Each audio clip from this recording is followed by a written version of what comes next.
Okay.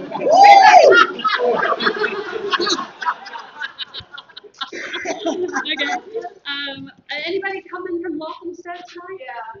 Oh, okay. Anybody? What? I can't even read my handwriting. Oh, anybody? Any ex-punks in the audience? Yes. Yeah. Anybody that they've already got a question they want to ask? Okay, great. We'll come to you first, but everybody else, and you. Okay, great. We're not going to have any problem. But the rest of you, please don't be shy once we get going. So please let me introduce you to. I've got my back to you. Actually, do you know what? I'm going to stand up because I feel good. Okay. You're right on the edge. You're right on the edge. Okay. We have to watch this on this set. Thank you. Thank you. Right, next to me I've got the wonderful writer, Bren Gosling. Please tell me if I mispronounce anyone's name. James Holmes, Kevin N. Golding, Tessa Peake-Jones, and the wonderful director, Scott LeCrass. Did I get that all right? Yes. Okay, great. So this play, Invisible Me, was first seen back in 2020, I think. Is that right, Bren? Did something happen in 2020? I can't remember what it was, but for some reason, we might remember this originally was seen as a live stream, and then this is the first production with the full cast in the theatre. Is that right? Not strictly so. No, strictly so. We had a week run in the studio and we wouldn't do it. Okay. And a year later. Okay. And the theatre saw it and we so. But this is the full production in this version, which is about 20 minutes in. So take us back then, Bren. What was it that originally inspired you to write this play? Well, I was coming up to being 60. I thought, oh, fuck. And I think as well, as you get older, you kind of you're still you inside. You're still, I don't know about the others, but you feel fixed. I mean, I quite like to stay about 40s. That was a good time for me. Yeah. It's still a good time. It's a fantastic time now, actually. But I don't want to go. And you realise you're getting closer to that point of departure, no return. Yeah. So time is limited. you start to realise that people don't see you as you probably think you are inside. Yeah. And that's quite stupefying. And can you talk a little bit about the writing process? Because we've got 3 very distinct storylines. Did you write them individually, or did you always imagine that they would be interwoven in the way they go? Well, I've written another 3-monologue play, and they don't actually ever speak to each other, the characters. And that was so this came after that, and I was quite keen that they would interact. In the early version, they didn't really interact very much, just a couple of lines. So in this version, they do interact, and in this case, it's all kind of new material. So I began by writing the monologues for each character, probably just a page or half a page at the beginning. So I had something to go back to. And then I thought, well, where do they fit together? How can they work? And then gradually, it started with Scott. It's all Scott's fault, really, because I took him 2 plays that I was working on that were a fit take to show somebody like him. And I didn't know Scott, but I saw what he was doing, and I quite liked the kind of work he was doing, the themes that he was working with, the playwrights. And I said, do you want to meet up for coffee? So we did. I showed him both. And this one just happened to come up first. And this was pre-pandemic that you... Oh, no. This is only a couple of years ago. This is, about 3 years ago. Yeah. Okay, so Scott, you weren't involved in the live stream? No. What did you learn from that iteration of the play? The show goes on regardless. Well, it kind of occurred to me watching it, like that. I imagined you writing it in the middle of lockdown. No, that was difficult. Well, it was difficult. Well, they did it from Conway Hall, which is a big space where they used to have a tango club there. But no, they wouldn't let any audience in, so we didn't have a live audience. The director had to play it to 4 fixed cameras with 10-minute moments or something. So what happened was with this script, we convened some workshops with actors, and Tessa was interested from the get-go. So we had 3 workshops with actors. James and Tessa were both in the first one. Tessa was in the second and the third. And then we went into production with this casting. Fantastic. Okay, well, let me bring in Scott and then the actors. And Scott, when Bren brought you these pieces, what was it that appealed to you about Invisible Me in particular? I think the initial appeal of the play was firstly the voices and seeing characters of a certain age that were witty, sexual, dynamic. That was a massive appeal. And also the form of it, the idea of these three characters and voices weaving in and out of each other, and keep wanting them to connect with something that I was so fascinated by. And the moments that they did, I was like, oh my gosh, this is incredible. So it was the form and it was the voice that was like, wow, this is not. It felt fresh as an idea. Yeah. And forgive me for saying, but you don't look like you fall into the over 60s age bracket yourself, Scott. Did you find that daunting at all? And I suppose also then from the cast perspective, having a much younger person direct. Not that much younger.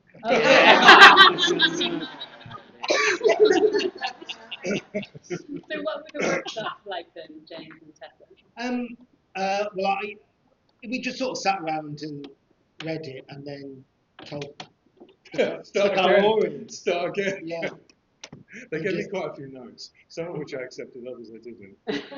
But I think that jump in. No, it's all right. Yeah, no, I think it's a team. It's always a team approach with the play. Yeah. You know, the writing, the first bit to give it to cast is just the beginning of a journey. Yeah. And as a writer, it's really important for me to have that feedback from actors.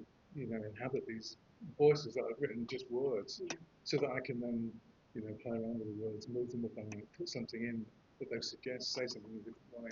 Yeah. And so that was really. But you were saying as well, James, what did you thought? Were you excited working on the piece and at that stage and seeing it? Yeah, it was interesting. It was interesting, and I think it was just sort of making bits of the journey a bit click, because it starts off really my character situation is really evocative and moving, and then it was just sort of it was like it's the sort of the tension about not wanting to move on, but and wanting to move on, and that was the really interesting part. I think that's what we sort of concentrated on. Yeah, we explored that quite a lot actually, and it's quite helpful. Yeah. And Tessa, you were involved from an early stage. Bren was saying, what appealed to you? Was it doing the OnlyFans, Miss Queen? Yeah, definitely. Yeah. No, I think it's such a beautiful play, and I think it's very rare to get three actors of our age given a space to share a story, and it's really important, I think. And I think Bren does it with such sympathy and understanding. I mean, in our case, we did a little bit of work, or you did, so me, I did nothing about her anxiety, didn't we? We had a chat about the fact that we felt Lynn should have a little bit more anxiety and be more panicky, and that now hopefully is in this version. But it's sort of that's deepened her and her storyline, I think, hasn't it? Yeah. It is an incredible journey. And so now, just before I get to the first question, Kevin, I want to bring you in as well. Yes. What did you think when you first read the script? Could you see yourself in the character? Yes, I could. I didn't see whether you raised your hand on the actual thing. No, I wasn't a punk. I was a bit of a soul boy. But you know, so yeah. No.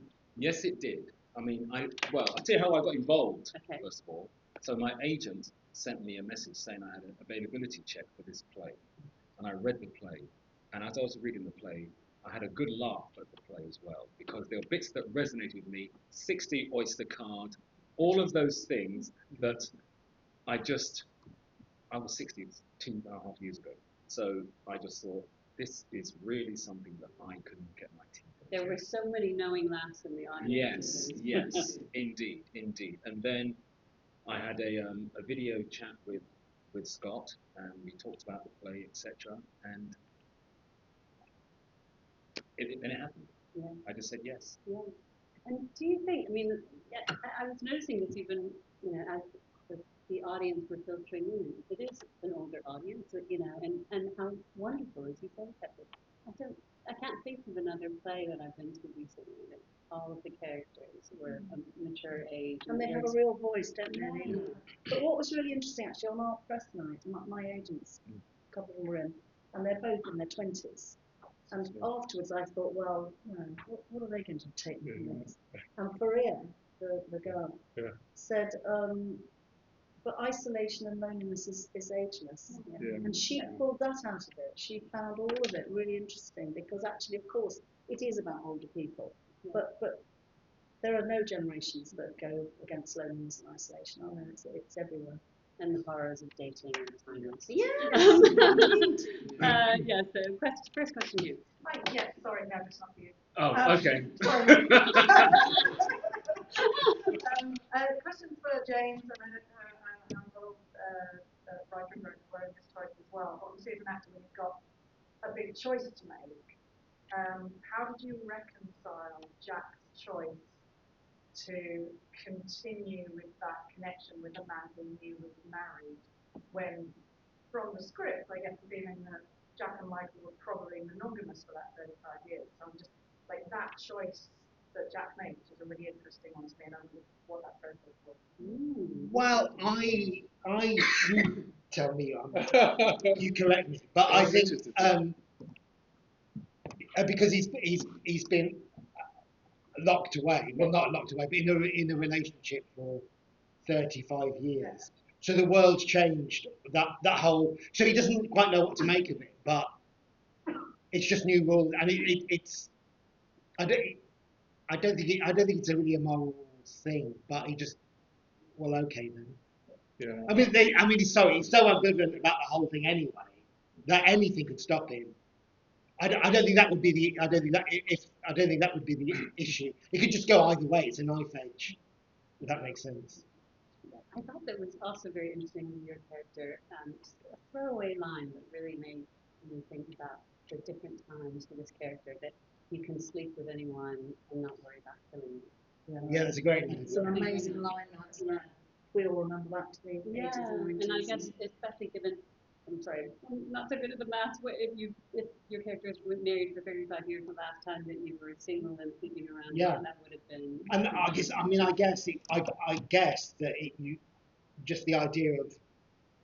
I get meeting someone and bringing them home, but the idea that you could bring someone to your home without even meeting them before for sex, but it is quite. I don't know how common that was in 1995, I guess, or 1990. That's a whole other weird thing. Yeah.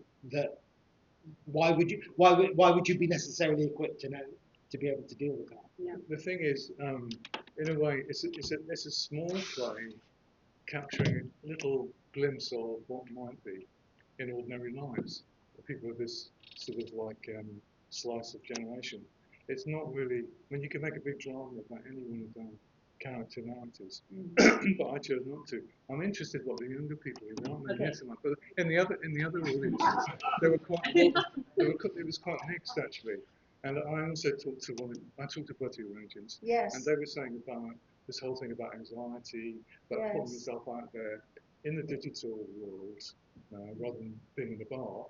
And also people saying really nasty things because there's no comeback. They can get away with saying really shitty stuff. Whereas before, if you said that to anybody, you would get punched in the face. Yeah, absolutely. I've forgotten who's the second question. Wait, do you mind if we just do hear from one of the youngsters first? You had your hand up, yeah? What did you make of it? Well, what did you make of it, and also what's your question? How old are you? And how old are you? I'm 63. You've got your oyster couple. It made me think a lot about my family, and I call my parents, that's it. Just because, like, they found loneliness in 3 different ways, and neither one is more important or makes their loneliness less important. And I really want a disco as well right now. In the wrong era. But Yeah. Did you have a question as well, or were we just picking on you? Picking on me. Sorry. Okay, so there's a hand here. Yeah. James, can I ask you, were you in Miranda? Yes, I can confirm I was. Because for a long time I couldn't place you, but I knew you from somewhere. Well, there we go. That's a perfect opportunity. Thank you for telling you that you should get the program, the Playtext, which is available in the foyer and has full biography. I'm sorry. It's in the National Theatre. And the National Theatre Bookshop. So that's a full Playtext with the biographies as well. No, you have your question. No. Sure. Okay. I relate very much to the play because I lost my long-term partner 11 years ago now to a brain tumour. We were together 34 years, but it wasn't an entirely monogamous relationship. That was when you turned 60 as well, wasn't it? Yeah, 11 years ago. 60 then. I'm now, we're both 70. This is a very good friend. And I'm actually HIV. Why did you decide to put a character with HIV in the play? Bren. Because I don't think that it's been done in a comedic way, really. It's always been a tragedy. And I didn't want to make a big issue of it, but it's obviously part of the person because they've lived through something which a lot, especially younger people, it's quite interesting. I was listening to somebody talk about. I've written another play actually about HIV and AIDS, which isn't a comedy, but it's based on a real event when Princess Diana trying to change stigma by shaking hands. But I mean, if you were infected with AIDS before there was effective treatment, which was 1996, it was a death sentence, and so many young, talented, ordinary and special people, they just died. I mean, thousands and thousands, tens of thousands in this country, let alone around the world. So I thought it's important to show, but not make a big issue, but show that that's like all of these characters, they have a backstory, and this is this guy's backstory, because it's not really shown much as a backstory. I mean, it has an impact on the way he sees the world, like it does on all of us, the experiences we might do. I just want to put that there. It's interesting, isn't it? Because it doesn't define who he is. It's not. I didn't feel compelled to do loads and loads of research. Much I'm a bit lazy on research anyway. But it's just one aspect of who he is, exactly. and the situation that he now finds himself in, exactly, rather than it being all-encompassing. And really, Scott, can you talk to us a little bit about the set and your decisions with the designer, David Shield? I was fascinated by the boxes and the lights going on. What are you trying to communicate with this, David? So,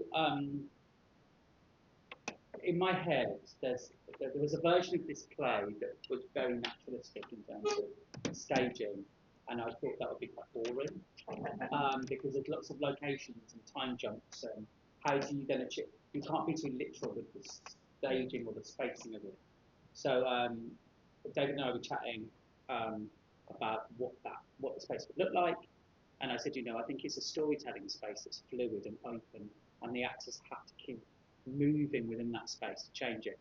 And we chatted a bit about the tradesman, and then I spoke about my idea of the fluidity and the staging, and David came back with this really interesting design that is actually if you go into the tradesman, the ceiling of the tradesman is exactly the design of the Wait, floor. so the tradesman is an actual room? Yeah. That's his Zero Dark Cafe. Oh, great! I want to go to him. That's his The the travel walking lodge. surfer is shouting. Yes.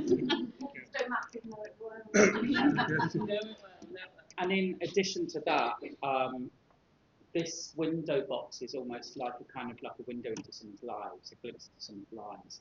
It's also a way of, in a very practical sense, of getting some really lovely colour into the space.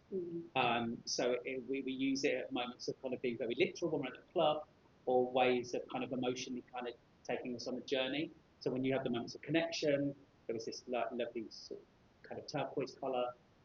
So the space was designed in a way to allow them to move and it to become whatever we want whenever we wanted it. which I hope it's sort of. I didn't want to be literal with it. I wanted to be a bit more abstract, a bit more interesting, and make us use our imaginations a bit more. It's interesting because when we were rehearsing, I thought, oh, shit, I'm giving him a difficult script to work with. How the hell will I do it? I don't know. I think it really went. Yes, I hear and then we'll come I really enjoyed it. It just took me back to lockdown, when people were just sort of isolated because everybody in their own isolation, invisible, and it just sounded quite a lot of people. And in character, I could resonate with somebody I know. It was just like, but it was really, really well done. Thank you. Thank you. Thank you. Thank you. And just behind me? So it's a beautiful portrait of loneliness. So it really is. It's just not I mean, you can see that like manifests in someone's pregnancy or but and I love the way people use it and confident, going from one to the other. I think it's lovely. Thank you. I have to say, as actors, I don't know if you two feel the same, it's so rare to get into a rehearsal room and be told the only thing you'll have are 3 chairs. It's so rare. We're normally bogged down with sets and props and, a whole load of other stuff, which can work brilliantly in some plays. But the joy of this is that hopefully you're listening to the text, the words, more than anything else, because all you've got is 3 chairs and 3 people and this lovely platform, and that's it. Yeah. And in a way, that is so refreshing. It is, and it gets us to paint wonderful pictures Yeah. for the audience to draw on those pictures that we're painting, so that hopefully you can see what we're saying, but that we're not seeing. I think there's something about the fact that I don't mean this, but so much of the subject matter is mundane, not mundane, but everyday. Yeah. Like it's also relatable. So if you put it kind of in an abstract way, you don't need to see the Oyster card or the test, because everyone has that in their mind. John Lewis. Yeah, everyone can do that themselves. Yeah. So that's kind of it. It's like putting the everyday in the kind of extraordinary. The way, and particularly in this space and the way it's directed, there are so many wonderful moments of connection that you find with each of them. I mean, you're staring into our eyes, and how is that for you? Do you decide who you want to pick out in the audience? Do you want the honest answer? Yeah. I love it. My honest answer. You love it. My honest answer is I wear glasses and I take them off so I perform with nothing, so I can't see anybody. You don't want to see people's eyes. I want to relate, but I don't want to catch anyone's eyes that I don't know. I think But you like it. well, Alec loved it. So I think that's his mask to shield himself from what's really going on with him. Yeah. Hence all the bravado and playing his younger self and thinking that you can get this woman and do this and do that. That's all nice. Call someone half his age. Well, yes, and look how that went. Yeah. So, but as an actor, yeah, because I think maybe we have a look at the audience straight in their eyes if the piece pertains to it. I think sometimes they may be a little bit more fearful than we are as well. Fearful. Yeah. You scared the life out of me. Well, you're right there. Okay, see now all the hands are going out and we almost have no time. Yes. Yeah, I was absolutely captivated by it. It was fantastic. In fact, I wasn't going to stay for the Q&A. You convinced me to, but just really, really different people, and you've got amazing energy on the stage. I'd just like to hear a bit about the process as individual actors. How did you come to this? Well, I suppose it's a very weird one actually, because we feel it's a bit like a free one-person show, and then they connect together. And we used to say marathon, and then we thought a better way of describing it, Scott said, is a relay race. So it's like one of you goes, and then you hand the baton on, and then the next one does it. And so I suppose we've all in our own ways worked our own storyline out at home, probably, haven't we? And come into rehearsals. And It is strange, isn't it? Because it's very odd. We're essentially ignoring each other. I mean, we've never seen each other before. We don't see each other. I've never seen you two, because whenever they're doing their bits, you're in your own world. So we hear it like a radio play, but we're not actually watching what you're seeing. And then all of a sudden you are acting with each other. And then you are. It's like, I have to listen now. Yes, I've got to connect with you, and I've got to speak to you now. And actually, I have to say, that is blissful, isn't it? The first time we look at each other, you just go, oh, thank But God. when we first did it, I found it really. Did you? I find it odd. Yeah, I felt really. Did you? What, looking at When we had to do acting, because yeah, and I think also because. No, say it. Again, I'm taking this. But what we were talking about, it's like so, house prices and all that. It's a bit, isn't it? But it's because it's all the stuff underneath, and I hadn't really taken that into account. Right. And then when we did it, I thought, But it's the way that when you have those moments of connection, you also are getting your inner monologue as well. Yeah, it's a bit. Yeah. I mean, what does it feel like when you're watching? You've seen us all individually doing our bits. When we start to connect with it, I mean, does it feel odd, or does it feel a relief that we're actually seeing it? I feel like you've built up that It feels satisfying. Is it? When they connect? Oh, really? You're waiting to see whether it will happen? I was waiting for the bad bit. What bad bit? I don't know. I was sure that one of you something horrible. No, that was Alex dancing. Yeah. That was the bad bit. It's dancing. Yeah. I really want to. One question about Stella. Was Stella the same person that you, was it the same woman that you met? Oh, that's Vanessa. Are you talking to me? Was you with Stella? No, Vanessa. I thought they were the same. No. Could you describe like the hair and you But that's described what makes them their content creators. Well, Content indeed. Yeah, that's a different name. Different person. Okay. Okay, I thought it was sorry. Hold on just a second, please. Hold on a second. Yes, question. I was just wondering, is there any chance of a sequel? Yeah, sequel. but you could do it. You start Well, I tell you, each performance is different. I've been to the first, I didn't come Saturday night, but I've been to all the other performances so far, and each night is different because the audience is different. Completely and they different. told me it would be. Yeah. So, and we haven't had all 60 up. We've had a real mixture. Actually, tonight is slightly older, but it's quite interesting actually. Yeah.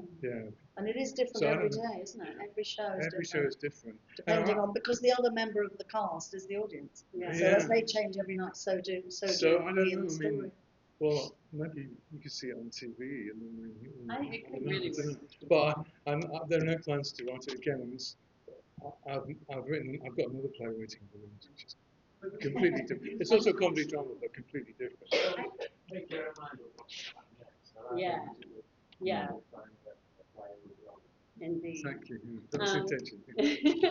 I wanted to comment also. I share lots of post-show Q&As, and what really struck me about the conversation tonight is so many of the audience didn't necessarily have questions, but really wanted to share with you how they felt and how they related to the characters. And I think that's a wonderful comment, and credit to the company.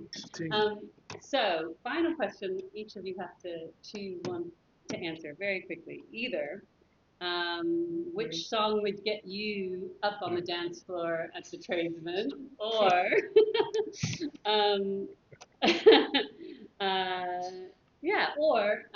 what's the best thing about life after 60?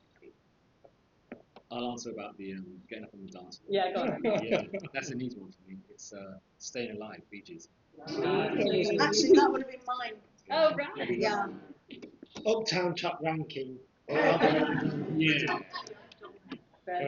Look it up, kids. I was a big Barney fan, so Let's Dance. Let's Dance, nice. Nobody wants to answer the thing about what's the best thing about I'm a bit of an old soul, so I would say one of my favourite songs, and it really gets me up, is Tina Charles, I Live to Love. Yeah. I think it's an absolutely brilliant song. Yeah, it's a real bop. I gave them a list to choose from because we had to look at. Oh, they got to choose a song. Yeah, I gave them a list. So I went through all the years when the characters would have been 17, 18, 19, 20, 21. So Scott had a pick from the hits. And we've all given a playlist, haven't we? We've all got playlists. So, the music when you come in at the beginning, before the play starts. That's our choices as our characters. Oh, yeah, they were good choices. I think, just to answer that question, each decade you can't like, so my 40s were good for the first half, shitty as fuck for the second half. My 50s were amazing. I mean, just amazing. I got into older modelling. I mean, not like Stella or Miss Queenie. Not only fans. No, but it was got street clients through dance tango, and I ended up doing all these music videos. And I married a supermodel, a real supermodel from Brazil. I did. It's on a fashion video. I can show you. Yeah. And I think each decade you get more confident. So I think you just don't give a monkeys. You don't give a monkeys as you go. No. Why should you? The clock is ticking. The pound sides might be ringing. I don't know about this production because it's so expensive to put on, but it's why don't hesitate. If a door opens ajar, have a look. You never know what serendipity might bring your way. Just go for it, and that's what I really believe, honestly. And you're more confident the older you get. You should be. Also, I don't think you care as much, do you? No. I think when you're in your 20s and there's so much to prove, and you're building on your work, and you've got what needs to be right, you're building on relationships, or families, or whatever. But when you get to this age, well, I'm only speaking personally here, but you care less because the only thing left ahead is how you might feel for the rest of your life. But you don't have to prove as much to the people that you thought you had to when you were in your 20s and 30s. And I really do want the free travel pass. It's amazing. great. It's amazing. It's great. Okay. So the immediate future here is 3 more weeks. This show continues until the 2nd of May here at Southwark Playhouse. So audience, you've been wonderful. You are now champions for Invisible Me. We need you to help us raise the visibility of the production. So please go forth, tell everyone if you're on social media, spread the word, grab a flyer, grab people in the street, and come back. And meanwhile, please join me in thanking Scott and Tessa and Kevin and James and Brett. Thank you.